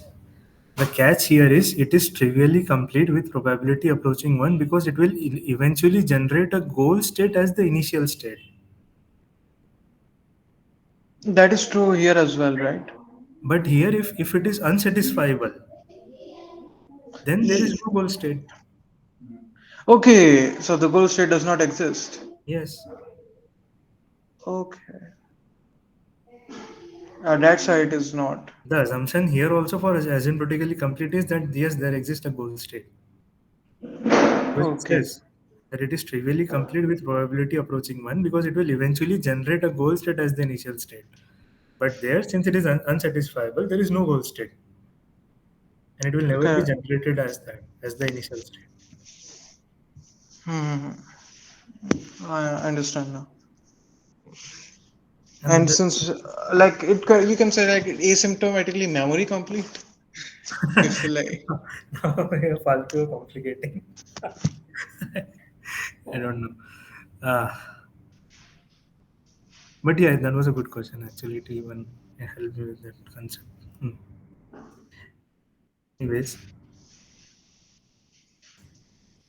yeah, but yeah, this week's lectures were relatively light or heavy. What did you guys I do? think the lectures were a little bit quick. I think it's probably has to do with like the prerequisite of logic.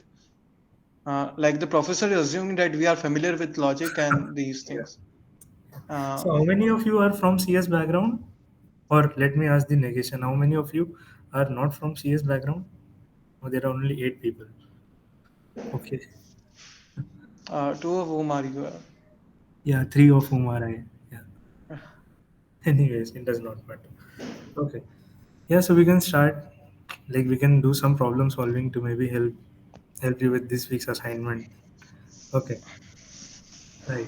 So in the propositional logic, what is the identity of conjunction and disjunction? Right.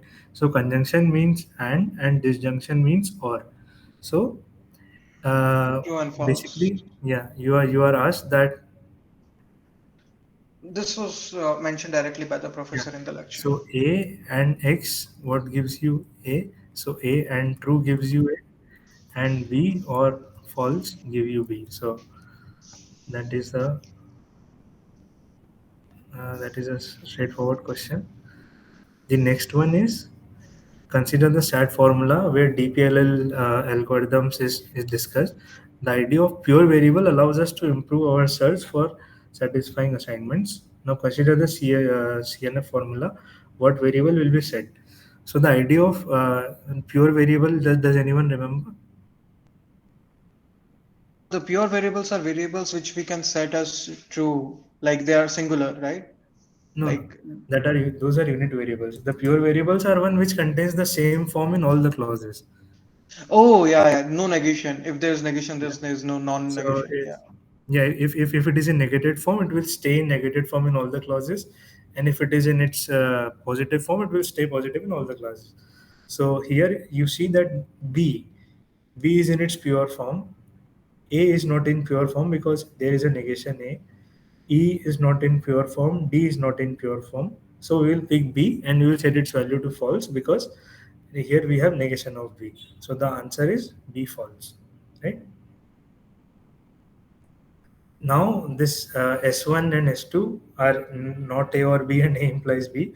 So S1 implies S2 is true. S1 entails S2 and S2 entails S1. These both are true because in whichever world A implies B is true, not A or B is also true. And in whichever world A implies B is true, in whichever world not A or B is true, A implies B is also true. So these are all tautologies. So Like isn't three true as well? No. So tautologies means those statements which are inherently true. S1, C is not inherently true. Hmm? C is not inherently true. Because I cannot prove it by inference. See, this means that you can resolve it or you can prove that S1 resolves to S2. But can you prove that? I mean, by definition, right? Like that's how the implies defined. No, no. S1 proves S2. So whenever you are saying like this, you have to show by some method of resolution that okay, I am given a clause not A or B, and from that using some resolution method like let's say resolve, I can show that it is A implies B. Can we do that? Like we can't prove implies anyway. I don't understand. Like how do you define entails then? No, no. Entails means that in whatever world not A or B is true, A implies B is also true. So how are you proving this? Like if you're So that you can see by the logic of truth table, na, that we see in the world where not A or B is true, A implies B is also true, right? okay, And okay, we can prove this via truth table. Why can't we prove? Okay, we can't do the same with this third option. this entails is fine, but I'm not sure how you can prove this that Not A or B can take. We can prove the other way that A implies B is not A or B.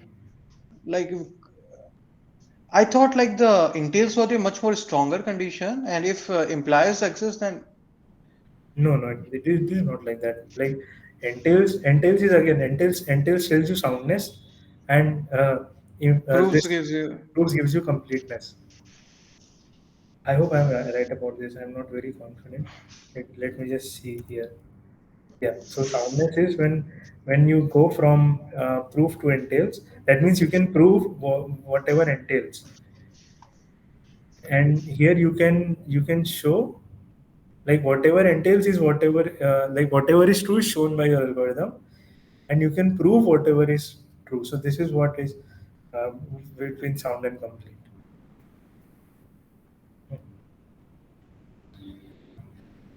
This was discussed in the lecture that dash encodes the grammar that represents all the sentences. So the answer is syntax.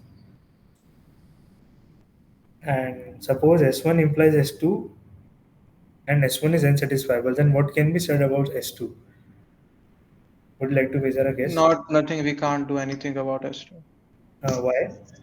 because implies gives information about S2 given that S1 is true. If S1 is false, then we know nothing about S2. Yes, exactly. Right. So like this will this is what we were discussing, right? If for like here in the question it is saying that you run an algorithm on 10,000 statements and it discovers that his algorithm is accurate 99% of the time, and for 0.1% it can give wrong results, right? So the algorithm is complete, the algorithm is not complete, the algorithm is sound, the algorithm is not sound. So since it is giving wrong answers, right, it is definitely not sound because it is not telling truth, right? And it is giving wrong answers when you are asking it on some statement, so it is also not complete. So the algorithm is not complete and algorithm is not sound. This discussion we already had, so yeah. Okay, now consider the CNF formula. If the number of unit literals in the formula is x and the number of pure literals is y, then which of the following statement is true about x plus 2y? Okay, so this is the given literal. You can also solve in your own notes or something like. So there's only one unit literal. Let me just paste it here. Paste it here. No, I think you didn't copy. Copy. Oh, that would be very sad. Control C.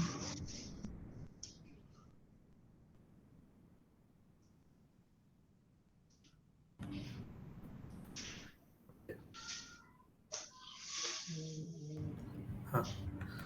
So here we have only one unit literal which is not C, And a, right? a Here we have only one unit literal which is not C. and two pure literal. That is E and Hmm. D. And number of pure literals is E and D. E and D. B is not pure. C Yeah, is not pure. A is B is not. not A is pure. also pure. A is also pure. B is not pure, right? So B is not pure. C is not pure, but it is a unit literal. A only occurs in its true form, so this is unit. A, E, and D. And for Exist in pure, four. we have A, D, A, E. E. and E. Then these are the only two. Why not D? E. E. E. Why not D? I'm asking D is also pure, right? Right. Yes, you already wrote right. Oh, E yeah. is you didn't. A, D, and E. Okay. So the question is what you can say about x plus 2i. Okay. So x One is 1 plus 6, 7. 7 is prime. and y is 3. So yeah, it is 7. So what can you say about 7? Let us see. 7 is prime. 7 is a prime number and it is a factor of 84. Okay. The GSAT is GSAT is an example of which of the following? It is random walk. Priming with random walk. Okay. With restart as well, right? The professor said Restart that is we walk set. restart. With restart is walk set. What? GSAT, I think, is hill climbing with random walk No, only. he said like both. Like if we don't find solution, we are going to restart for both GSAT and VOXAT. I think so. Maybe. GSAT, it has written clearly hill climbing plus random walk. Yeah, but in the lecture he said like when he was For speaking like this walk set, he said that put everything inside of a restart loop. okay, so So maybe walk I'm set is remembering. random restart.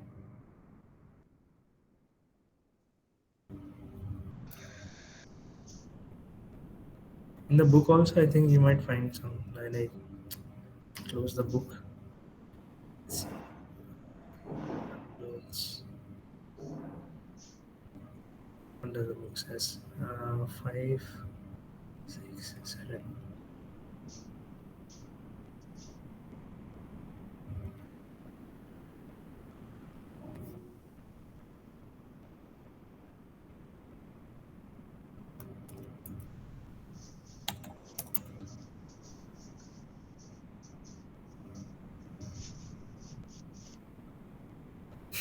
Okay.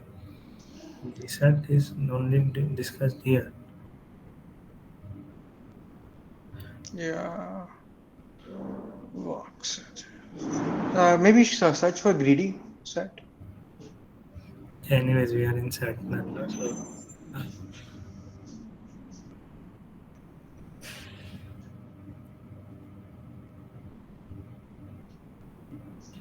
agents based on propositional logic. So in VoxSat, even in VoxSat also you don't do this random restart. But anyways, both of them are random walk only. You can add a random restart loop, but if we set max plus to 0, because the random walk steps will eventually hit upon the solution. Unless if max plus infinity sentence is unsatisfiable, it will be ठीक. Uh,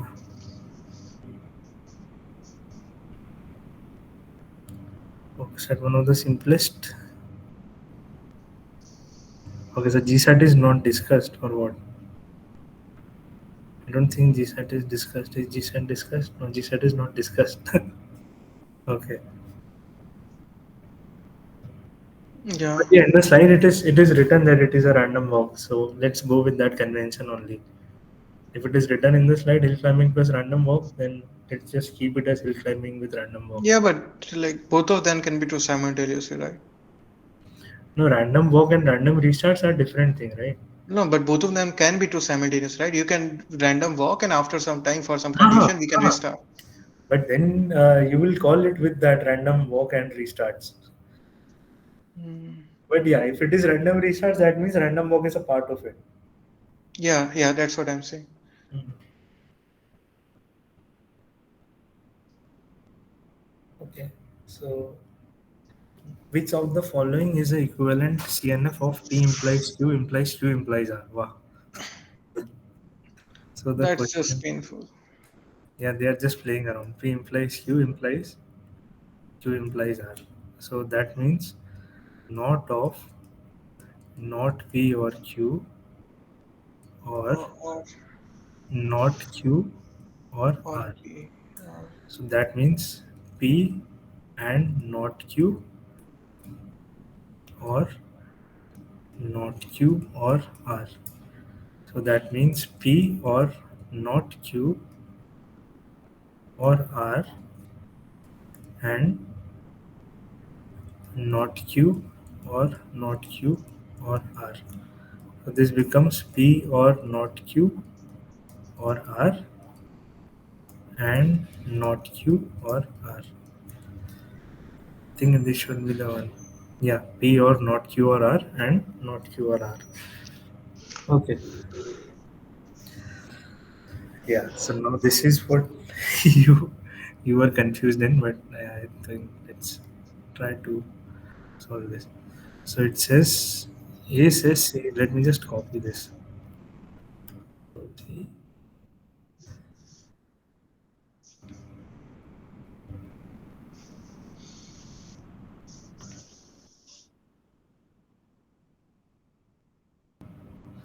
Hmm. So we are given that P is A is innocent, not P is A is guilty. Q is B is innocent, not Q is B is guilty. R means C is innocent and not R means C is guilty. So A says C is innocent, which means R is true, which means R is true, and B is guilty, and B is guilty means not Q is true. If A is guilty, so is C. If A is guilty, that means not P, so is C. C guilty means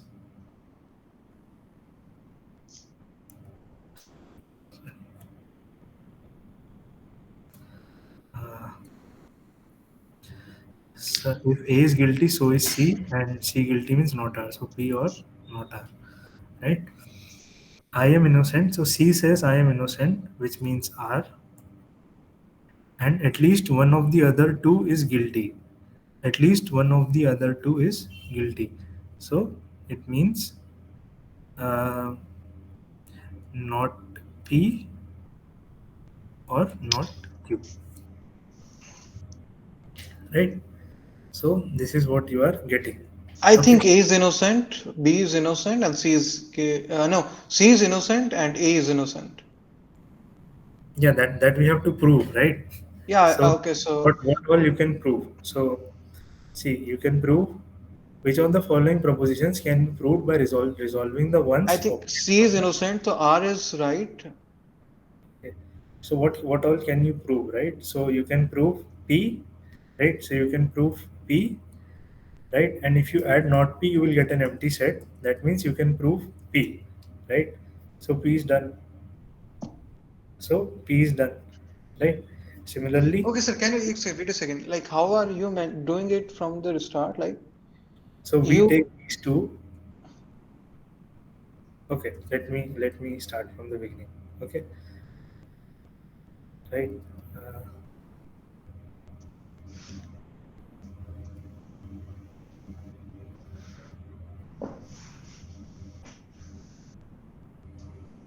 okay, so we take these two, right, and we get P, right? Then we take not of P from a goal statement, right? So the goal statement is A is innocent, right? That is what we want to prove. So we hmm, add not of P to our statements, and P and this not P, this gives us an empty set, right? So our right, assumption that not P was true is false. That means yeah, P is true, so A is yeah, innocent. So we can prove that P is true. So P is true is what we can prove, right? right, Now we want to prove, let's say, not Q. Okay. Now I want to prove, let's say, not Q. Okay. So from P or not R and R, we get P, right? And from not P or not Q, we get not Q. And if we add Q to the set, we get an empty set, right? So right. our assumption that Q Base. B is innocent is wrong, so we can prove not Q, Hmm. right? And we can prove not Q, right? And we have R as a statement directly, right? We have R as a statement directly. We have R as a statement directly. We just add not R and we get an empty set, right? Yes. So we have shown that not R is a contradiction. That means R is true. How are you representing at least one of the other is guilty? That by not P or not Q, just simply if at least one of the other two is guilty, I'll just take this. Okay, you're taking a union. Because it says at least. If it says at least not both, then we have to do the XOR logic.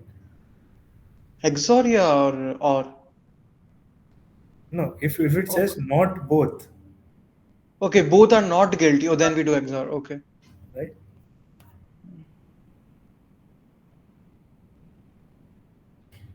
Okay. And yeah, this was the last one. So that is all for today. If you have any other questions or any more questions, I hope this would have helped you with understanding some part of resolution and how you can apply. Yeah, yeah, yeah, definitely. Uh, But yeah, this week's question are like this only. I don't think it would be No, too. no. So, sir, like I do feel like that previous year's question are mostly easy, and this year's question are more difficult. No, no, it is not. Like, see, when we did the local search and all that kind of questions, they were, I think, they were of the same difficulty. I did not feel that one was only for I the think there are more like gotchas in this year's question. Like the statement sounds to like there's one word which yeah, like this yeah, one, there's all like okay. this any all thing. Yeah. Anyways, I hope we will be able to solve the this week's question, and we will meet next week then. Bye bye. Okay, sir.